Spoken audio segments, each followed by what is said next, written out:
Change can happen. Just when we think that things are at an end, we find a beginning. Change can happen and hope can live. What a week this has been.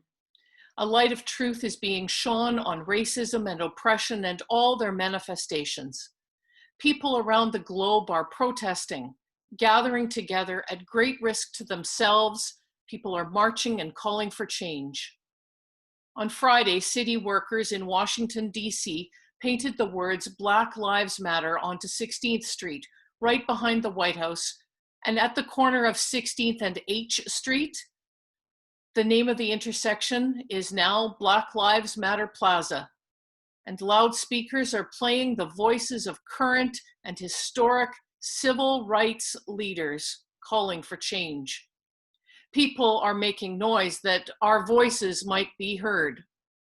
And this week was Blackout Tuesday, which was a day for silence. It was a day to call many of us to stop posting on social media and redirect our time to our own education. I reached for some books that I'd purchased at the Apartheid Museum in Johannesburg, South Africa. And on that hashtag Blackout Tuesday, I read again some of the story of Lillian Ngoyi and Helen Joseph. On August the 9th, 1956, they led 20,000 women in South Africa carrying a petition for the Prime Minister right to his office. The petition said, "We are women from every part of South Africa. We are women of every race. We come from the cities and the towns, from the reserves and the villages. We come as women in one purpose. We shall not rest until all past laws and all forms of permits restricting our freedom have been abolished. And we shall not rest until we have won for our children their fundamental right to freedom, security, and justice." When the Prime Minister would not receive them, the women stood in silence for 30 minutes as a sign of protest. Helen wrote, "The clock struck, it was the only sound. I looked at those many faces until they became only one face, the face of the suffering Black people of South Africa." As I read and reread those words, I wondered if that is what we are seeing now.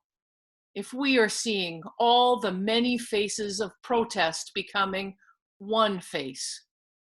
We must be part of the one face, the one global face that opposes racism. We must stand with people who are suffering and oppressed and afraid. We must let their face be our face. Perhaps that's slightly easier these days to see our united face as we wear our COVID masks. Perhaps when we realize how COVID has come to us all, regardless of race, we can begin to name our common humanity. Years ago, as I stood weeping at the horrific stories told in the Apartheid Museum in Johannesburg, a Black woman came and put her hand on my shoulder. "Do not weep at what has been," she said. "You cannot help the color of your skin any more than I can help the color of mine.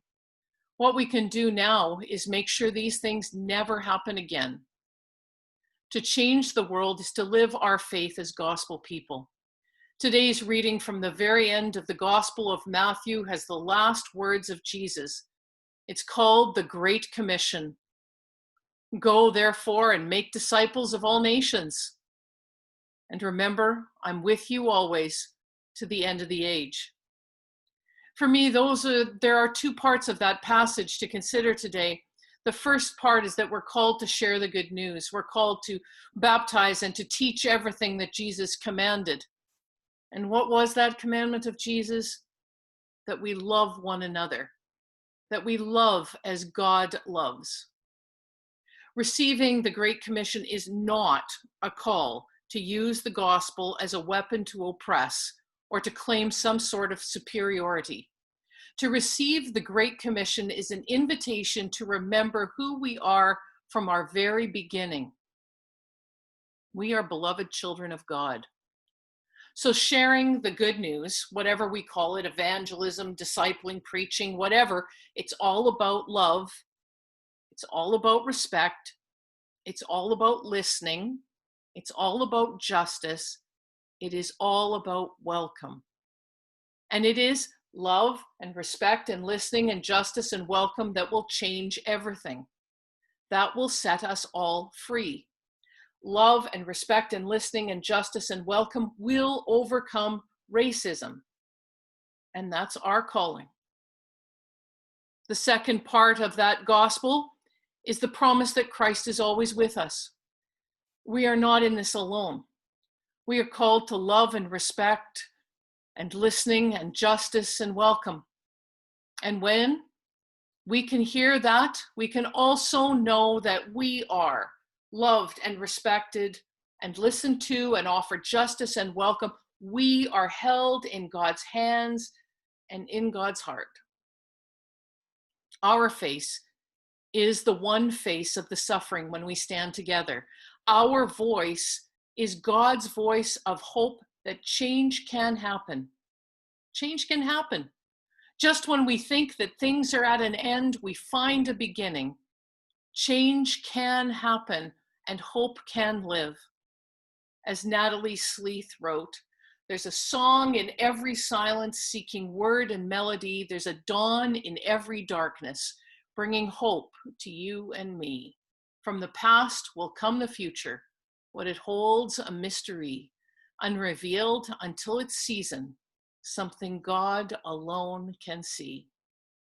May God be with us as we work and pray for change for our hurting world.